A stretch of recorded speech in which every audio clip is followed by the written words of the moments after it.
Muy buenos días, Ave María Purísima. Un saludo a toda la gente que sigue la Escuela de Discipulado, que sigue con esta iniciativa a pesar de la dificultad de la pandemia, de que han sido impedidos los encuentros, esos tan lindos que sé que realizan, gracias al esfuerzo de todos los que llevan adelante esta escuela y a ustedes que también desde casa siguen las alternativas de lo que va ocurriendo. Soy el Padre David y hace 3 años, en 2017, me llamaron para ayudar en la iniciación a la Sagrada Escritura. Hoy también comparto con ustedes una serie de videos que tienen que ver con eso. Lo primero entonces, si dijimos que el tema es la iniciación a la Sagrada Escritura o el tema de la palabra de Dios en la vida o en la misión de la Iglesia, vayamos a lo primero. ¿Qué es la Sagrada Escritura? Este primer video va a tratar un poquito de eso y después los otros tendrán otros contenidos. Pero hoy vayamos a qué es la Sagrada Escritura, cómo se divide y alguna otra cosita más, la línea histórica que es importante, como un marco del cual no podemos apartarnos para llegar a comprender y captar a veces los sucesos o la interpretación del suceso, de lo que cuenta la palabra de Dios, para poder conocerla mejor y amarla más. El nombre, fíjense que el nombre Biblia, ya lo sabrán todo esto, seguramente hay muchas cosas que yo voy a decir ahora, esto es muy general y muy introductorio, es muy probable que muchos de ustedes ya sepan todo esto, pero bueno, alguna otra cosita vamos a decir que también vamos a repasar y no viene mal repasarlas. El nombre Biblia viene de un término griego que significa los libros, porque en realidad está en plural, está Biblia. En griego significa los libros. Con esto ya estamos diciendo que en realidad la Biblia no es un solo libro. Fíjense que nosotros cuando hablamos de la Biblia hablamos, tenés la Biblia, me alcanzá la Biblia. ¿Dónde está la Biblia? Buscá en la Biblia, decimos. Ahora, la pregunta que es, ¿qué es la Biblia? Un libro.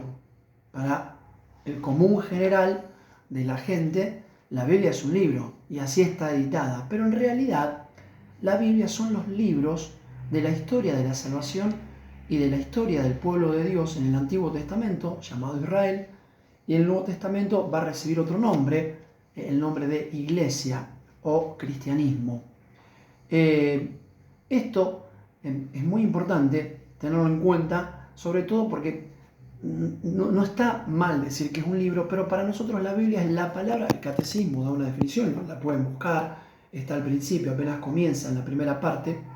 Cuando dice el catecismo, miren los elementos de la definición, siempre es necesario retener, aunque sea algunos elementos de la definición.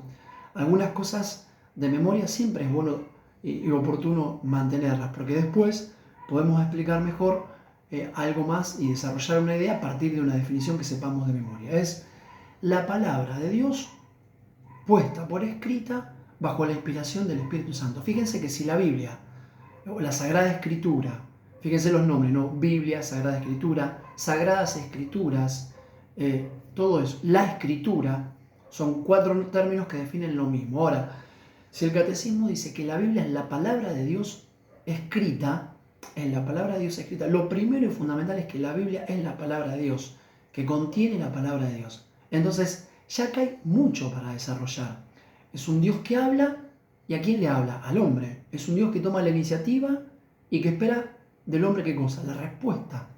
Este dinamismo es fundamental para entender qué es la Sagrada Escritura. Es fundamental para toda tarea evangelizadora, para toda tarea de discípulo, como ustedes llevan ahí adelante la escuela del discipulado. Este libro, o esta palabra de Dios, este Dios que habla, llevó la composición escrita, o sea, Dios habló. Fíjense, por ejemplo, al principio de todo.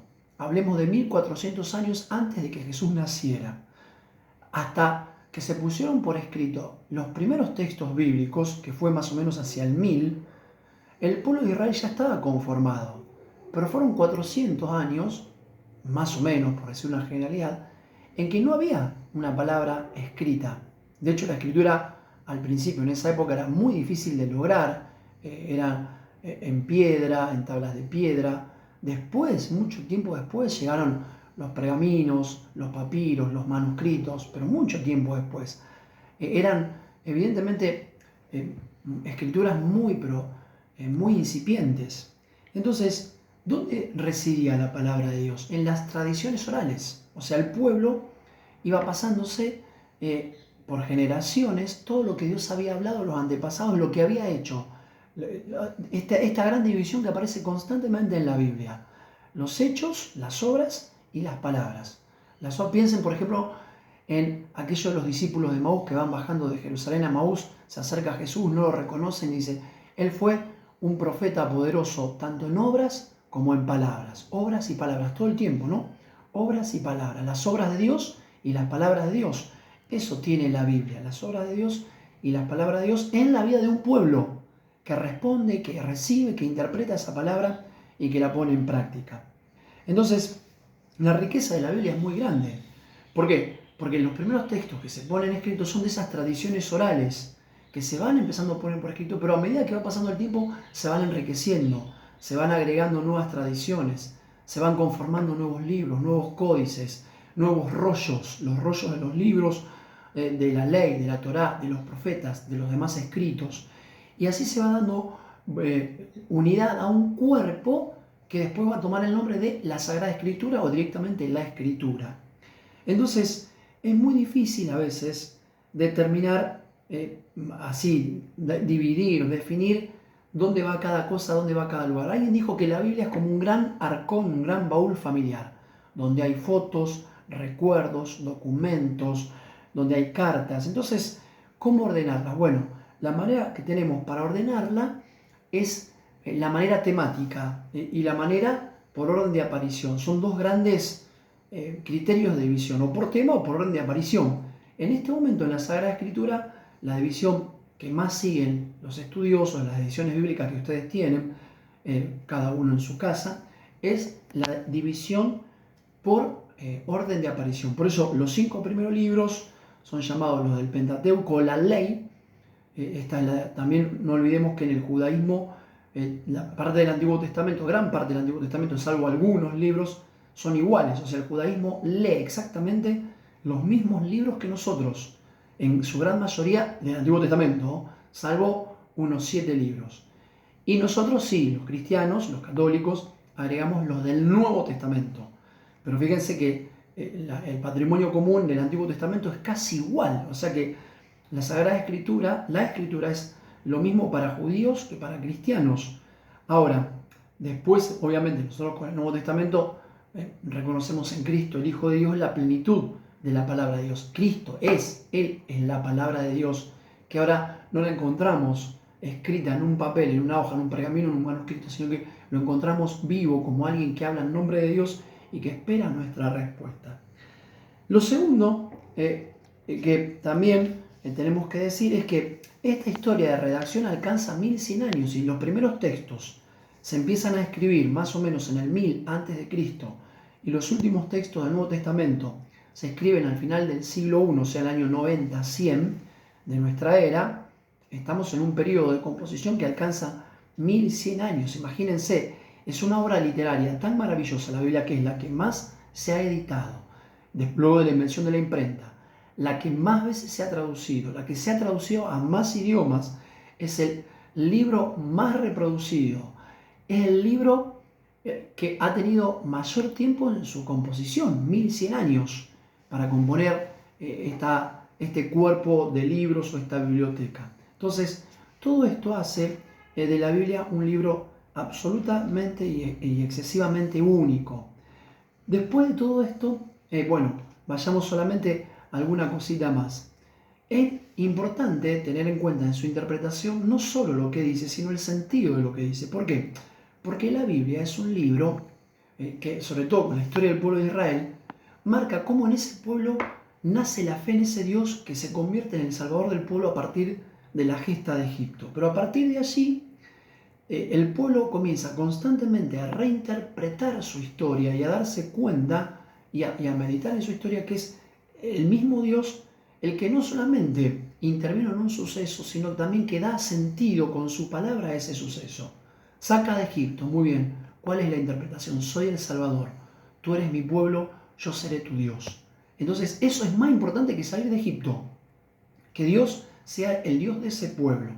Pensemos, por ejemplo, y esto también echa por tierra otras consideraciones que a veces, cuando uno se aproxima a la Sagrada Escritura, no se tienen en cuenta. Por ejemplo, si yo tengo a la Biblia como un libro, un manual de estudio, no es eso. Como un manual científico tampoco.